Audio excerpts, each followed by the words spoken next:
Plus d'un an après avoir annoncé ses fiançailles avec Colin Jost, Scarlett Johansson a dit oui à son compagnon depuis 3 ans lors d'une cérémonie intime qui s'est déroulée durant le week-end du 24-25 octobre. Une union qui s'est déroulée sous le regard de leur famille immédiate et leurs proches, et qui a été dévoilée par l'association Melonville, qui distribue des repas aux personnes âgées et isolées, ainsi qu'aux personnes en perte d'autonomie.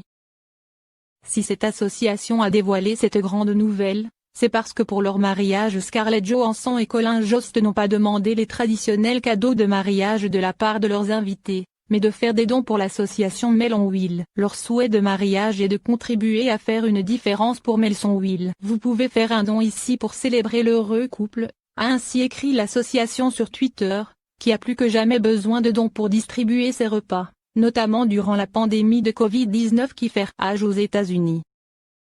C'est en mai 2019 que des représentants du couple avaient annoncé leur fiançailles, tandis qu'ils avaient commencé à se fréquenter 2 ans plus tôt. Auteur pour l'émission Saturday Night Live, c'est sur le plateau de l'émission de la chaîne NBC que Scarlett Johansson et Colin Jost se sont rencontrés. Et s'il s'agit du 3e mariage de l'actrice, après son union avec Ryan Reynolds puis avec Romain Dauriac, il s'agit pour Colin Jost d'une première.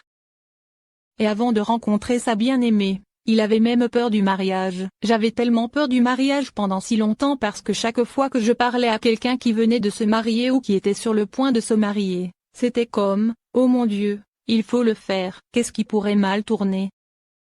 Ensuite, vous parlez à quelqu'un qui est marié depuis 5 ans et qui vous dit, ne vous précipitez pas là-dedans. Vous avez toute votre vie devant vous. N'ayez pas d'enfant. C'est le pire. Avait-il ainsi confié. Mais visiblement, il lui suffisait de rencontrer la bonne personne pour changer d'avis.